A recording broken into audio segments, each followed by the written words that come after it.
So this call was put out. My question to you is, do you think you heard the call? The call was put out, and people that had a deep love for Earth, a deep love for this beautiful place, maybe past lives here in Atlantis times.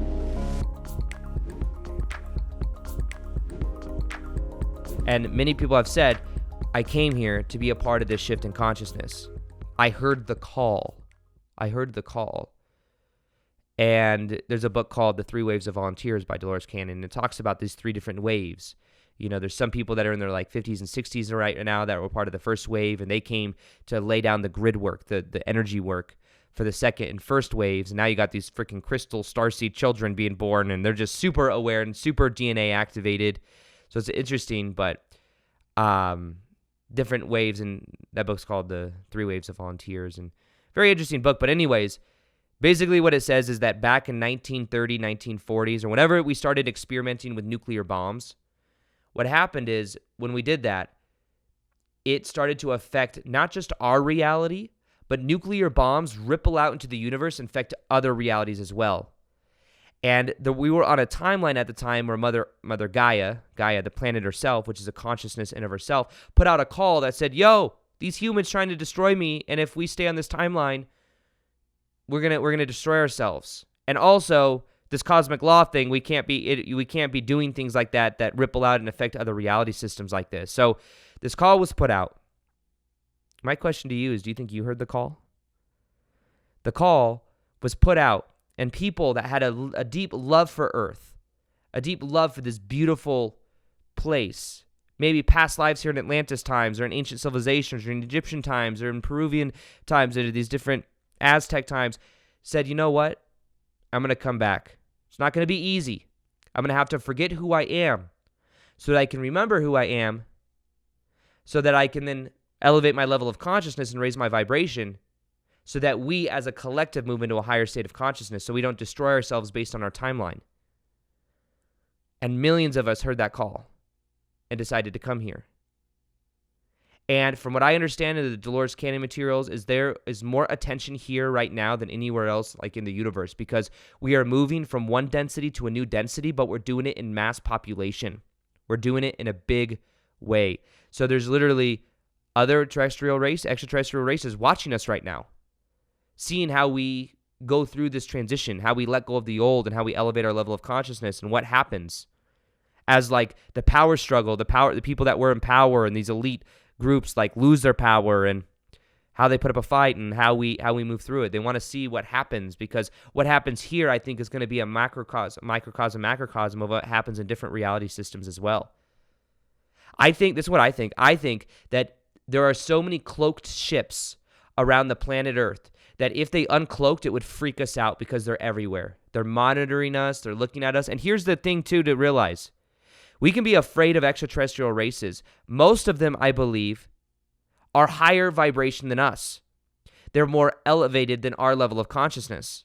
And because they know we're all connected, they would not actually harm us the way that we think they would.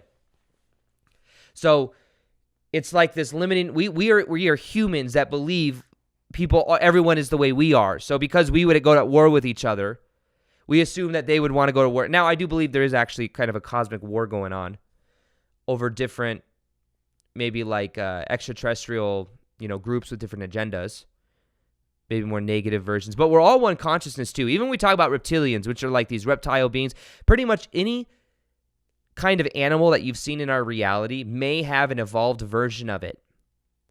And reptilians are apparently, from what I've read and heard, they're an extremely psychic race that is in the 4th density, not in the 5th density, because in order to be in the 5th density, you have to be unconditional love and light. But they're at like the 4th density, where psychic energy and science, and they're very smart and stuff, but they haven't moved into the level of unconditional love yet. So because of that, it's also a reflection for us. Now, here's the thing. Reptilians are also another aspect of us, of our own consciousness, because we're all one. We're either all one or we're not. So reptilians, while we may not agree with some of the things going on, one of the first things, by the way, reptilians apparently do when they infiltrate a reality system or a planet is they set a fiat currency so that they can control the dynamics, or they get humans in place to control the dynamics. And there's a guy named William Tompkins who's a whistleblower, and this guy's like straight as an arrow, like high level in, I forget which faction of the army, but he was on his deathbed talking about these things. William Tompkins is his name, and you could just tell this guy's being honest and authentic. And he's talking about how the Nazis had deals with reptilians back in the 1930s and 40s. And the deal that they had was for different technology, different levels of power. And it's very fascinating. But they have ships that they cloak. And there's actually some type of video or photo online of a reptilian uncloaked ship from William Tompkins. If you type that in online, like William Tompkins reptilian ship, you'll probably see one of them or something like that, you know? But reptilians, Bashar says reptilians, the race of reptilians, they are a reflection of our own subconscious mind because we all have a reptilian part of our brain. The reptilian part of our brain is very much in survival mode, and these reptilians are in survival mode. Also, reptilians, I think, just need... Think about how a reptile is born. I think about this sometimes. A reptile is born in an egg without the nurturing of its mom. They feel very separate. That just might be the natural evolution of, like, alligators and crocodiles and stuff. But these reptilian beings, I think, are also very cold because of maybe the way they were or weren't nurtured growing up. That's the shadow work of a reptilian. I'll have a whole episode that comes out on the shadow work of a reptilian and how to heal and integrate into wholeness so you can get into 5D. But reptilians are one aspect. So you got Pleiadians, you got Sirius is a star system with many different types of beings. And here's the thing. We got all these pop culture terms on these different races. I think there's thousands and thousands of different types of ET races. So, you know, we could talk about the ones, but we may have connections to many of them. Now, here is the Starseed initiation, the different levels I want to talk about, but just in general, things I want to point you to. Every single person on the planet, I believe, is a form of Starseed, whether they are aware of it or not. Because we are all eternal spiritual beings having a temporary human experience, and to understand reality deeper helps us understand this more. We are eternal spiritual beings having temporary human experiences. Our soul is not just existed on Earth and that's it. This is an experiment. We exist at many different levels of consciousness as well. This is a 3rd to 4th density level of consciousness for the most part. Maybe we fell back in Atlantean times, but because of that, when we talk, we have existences in the 5th dimension, 6th density, 7th density, dimension density, however you want to talk about it. So to say that my soul has only ever existed on Earth and that's it, in this one specific reality, in this one specific time frame, is just so limiting.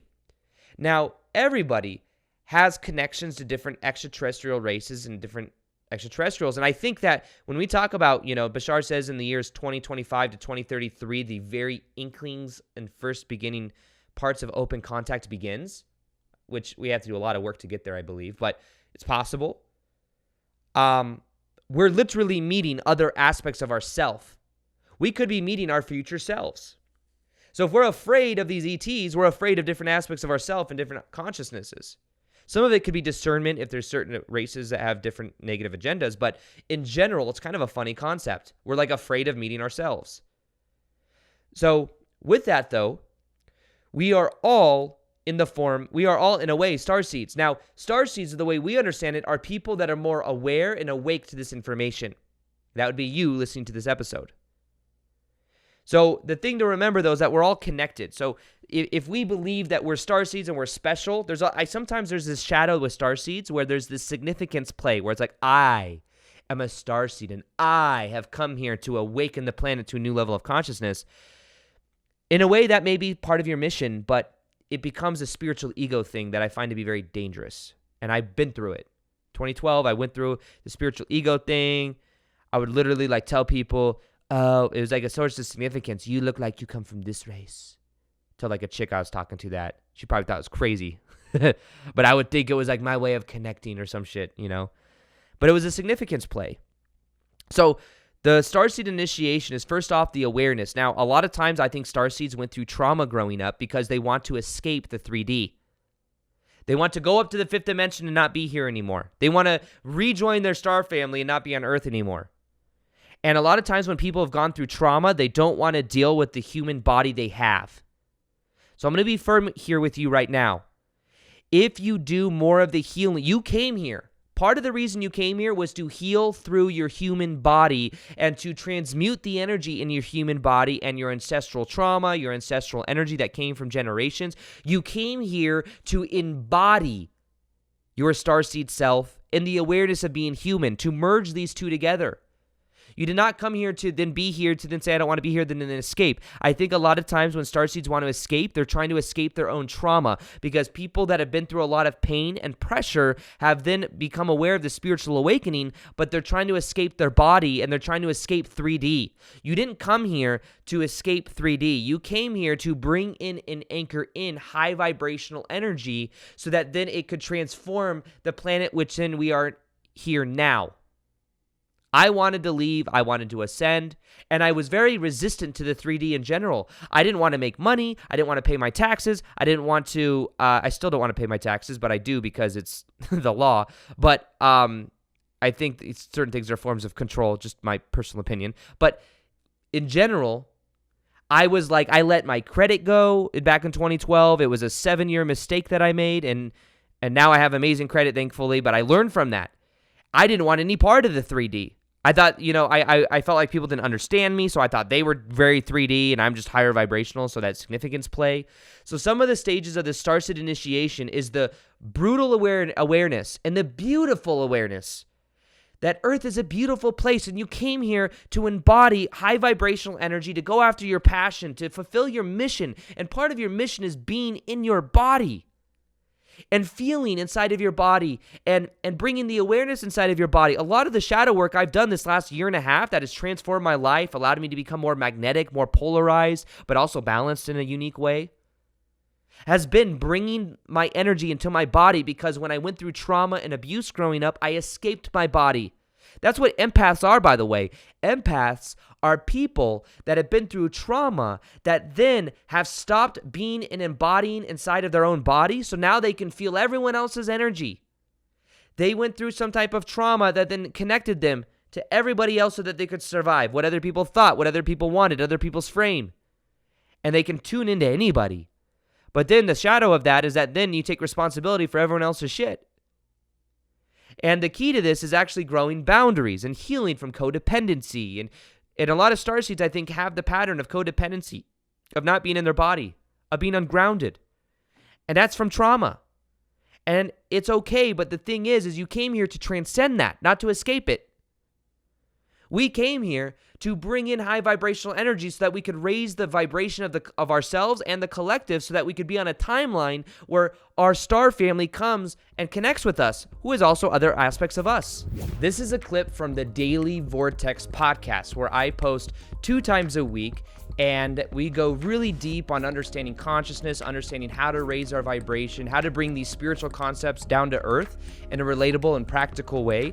For the whole entire episode, you can click the link below, but also subscribe to that of the Daily Vortex Podcast on either iTunes or Spotify. That's where there are a backlog of over 100 episodes, plus the whole entire episode length is there. On this channel, you will only be seeing clips moving forward. So if you want the whole episodes, you can click the link below. You can subscribe. They're also very easy to listen to. They're automatically downloaded once you subscribe. Plus, you'll never miss an episode. So this is where most of my intention is and my energy is going these days. And I look forward to bringing you many more amazing episodes. But for the rest of this episode, you can click below and you can subscribe to the Daily Vortex Podcast. And I look forward to helping you expand your consciousness in a very practical and relatable way. So I'll see you on the next episode. And as always, peace, much love, and namaste.